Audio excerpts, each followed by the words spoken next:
ये लीग शुरू होती है तो दावेदार कौन होगा इस लीग का, तो मुंबई और चेन्नई का नाम अब किसी को भी पूछोगे तो टॉप 3 में कौन होगा तो मुंबई और चेन्नई होगा ही होगा, क्योंकि प्लेऑफ्स में उनका जगह बनता ही है। जितने भी प्लेयर्स ने इंडिया को लीड किया वो सारे ही प्लेयर्स अब मुंबई की टीम में है। लाइक हार्दिक और बूम को भी मिस करेंगे, बूम भी इंजर्ड है, चोटिल है। फ्यू गेम्स शुरुआत के, तो ये दो बड़े धक्के जरूर होंगे मुंबई के लिए। सूर्या का फॉर्म बहुत जरूरी होगा। आई होप दिस टाइम जब उनसे पूछे तो वो यही बोले डेफिनेटली नॉट। यार रोहित बड़ा नॉनशलांट आदमी है, वो जो दिल में है जो मन में है वो बोल देता है, गार्डन में घूमने का नहीं। Welcome back to the show. ये है मुंबई का सबसे हैपनिंग रेडियो शो। मैं हूं आरजे ग्लेन आपके साथ। टुडे ऑन स्टार्स का जुगाड़ आदित्य तारे विद अस।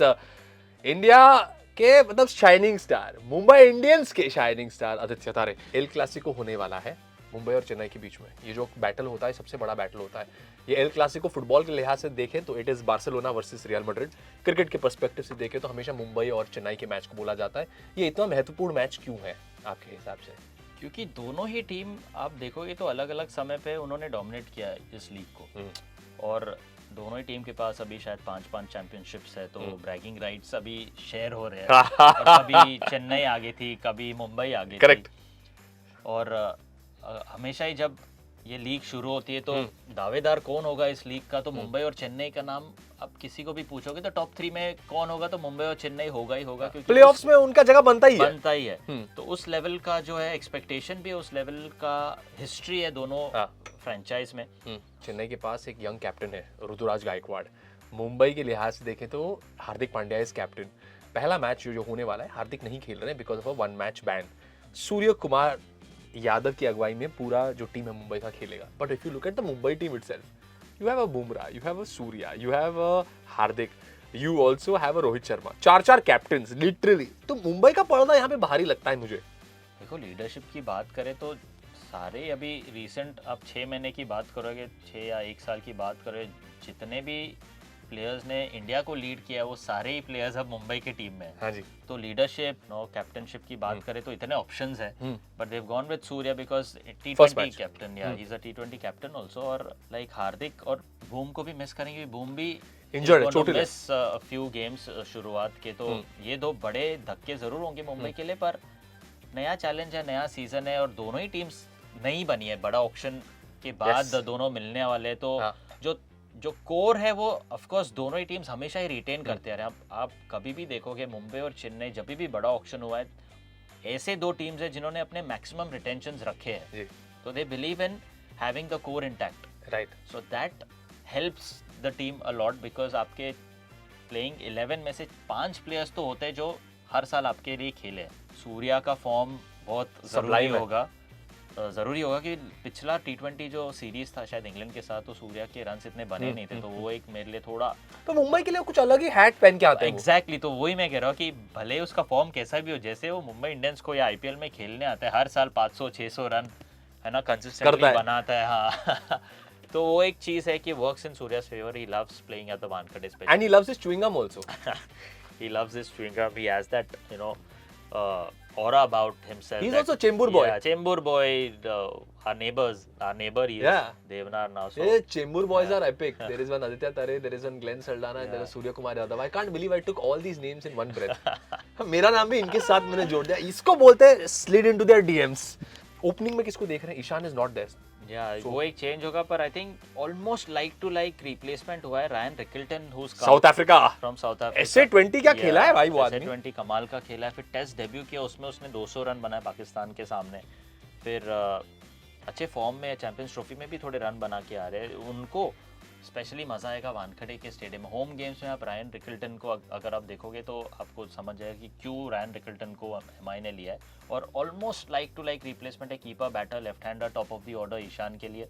ऑफकोर्स ईशान की जो एक्सप्लोसिव बैटिंग है, फियरलेस बैटिंग है, थोड़ी मिस जरूर करेगी मुंबई, पर उसको रिप्लेस करने के लिए ही रायन रिकल्टन को लिया। तो उस पे मेरी नजर रहेगी, स्पेशली जब होम गेम्स खेलेंगी मुंबई। वानखेड़े स्टेडियम की जो पिच है वो रिकल्टन के गेम को काफी सूट होगी। So what could be a threat from the Chennai camp for the Mumbai team?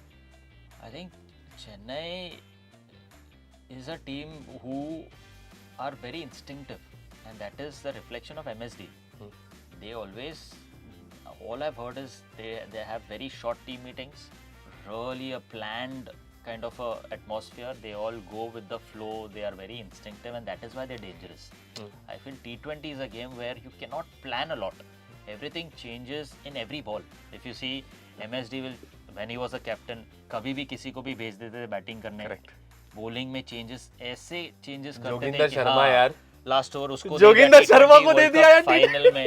Joginder Sharma वाला डाल. कितने बार वो स्पिनर को दे देता है फाइनल ओवर्स. और वो बोला आउट पाकिस्तान के खिलाफ, किसने सोचा होगा कि वो भाई स्टंप्स के पीछे बैठा है वो आदमी, और क्या विजन थी उसकी, किसी को मालूम नहीं था कि ऐसा हो सकता है वो बैठा है. राइट. उन्होंने किसको किसको दिया था बॉलिंग, आई रिमेंबर बज्जूपा, सिर्फ बैटर्स को दिए थे. वीरेंद्र सहवाग ने बॉल डाला था, रॉबी उत्तपा ने बॉल डाला था. मतलब पाकिस्तान की हम बात करें तो सारे बॉलर्स डालने आए, और वो नॉर्मली बॉलर्स क्या है, फोर्थ स्टंप लाइन पर बॉलिंग डालना चाहते हैं, फास्ट बॉलर स्पेशली. तो इंस्टिंक्टिव है, और उनके जहन में कि आए तो चौथे स्टंप पे फेंकना है. टाई ब्रेकर टाइप्स था उसमें, तो स्टंप तोड़ने आपको, चौथे स्टंप की लाइन डालोगे तो स्टंप तो मिस होगा ही. और रनअप भी ठीक से नहीं ले रहे थे. एग्जैक्टली. और एमएसडी ने क्या किया, वो बिल्कुल निशाने पे खड़े थे, स्टंप के पीछे खड़े थे, कि वो अपने इंडियन बॉलर्स को एक टारगेट दे रहे थे कि भाई मैं खड़ा हूँ, इतना बड़ा टारगेट है, आप मुझे एम करोगे तो स्टंप्स को तो लग ही जाएगा. वो चीज आप प्लान ही नहीं कर सकते हो. That was very instinctive by I think life teaches you all that, and I think MS has learned so much with life and through his experience. That is why this is going to be a very interesting battle. I hope this time जब उनसे पूछे तो वो यही बोले definitely not. But I don't think, इस बार उन्होंने एक टी-शर्ट पहना था जिसपे वो मॉस्को कुछ लिखा था जब वो चेन्नई एंटर कर रहे थे, saying that probably this will be his last. Every year हम बोल रहे कि या सब लोग स्पेकुलेट करते हैं, पर MSD is not giving up. So as a Chennai fan, you would want कि he keeps on going. They love their thala. पर यार कमाल की बात है यार, 40-42 की उम्र हो गई MSD, क्या 43 now, crazy. Rohit Sharma, you played under his captaincy, right? Yes. यार रोहित बड़ा नॉनशलांट आदमी है. वो जो दिल में है, जो मन में है, वो बोल देता है. गार्डन में घूमने का नहीं, तो तेरा, he's like that. What, Rohit? I've met him a couple of times. I think what cool and ऐसे ही है रोहित.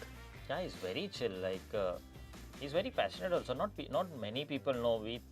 हम सिर्फ देखते हैं ये सब वो चीजें जो करता है या बोलता है खुले दिल से. मजा आता है, बहुत मजा आता है, पर बहुत एनालिटिकल भी है वो. He sits, he watches videos, और वो एनालिस्ट के साथ बैठेगा, अपने गेम, अपने बैटिंग के बारे में he talk a lot, discuss a lot, opposition team, players, everything. So he does a lot of homework. The way the younger players love him. मुझे मालूम है वो स्लिप में खड़े थे रोहित शर्मा और Jaiswal was there say, "Hey जयसू, उठने का नहीं, जब तक बॉल नहीं आया तब तक उठने का नहीं." And once he told Sarfraz, कि ज्यादा हीरो मत बन, helmet पहन. He wanted to stand, close in. What was the position? Sorry, what was he standing at? Silly point पे खड़ा था. Silly point और short leg. He said ज्यादा हीरो मत बन, helmet ले ले. So he's caring for his player, right? उसको तो टाइम बचाना है ना भाई, जल्दी कर. But he's saying नहीं भाई, तू टाइम ले ले, ज्यादा हीरो मत बन, helmet पहन, protect yourself. So that's a sign of a true leader. When you start caring for everyone in your team, and that is why he gets so much love and respect, and that's something that I really salute about Rohit Sharma.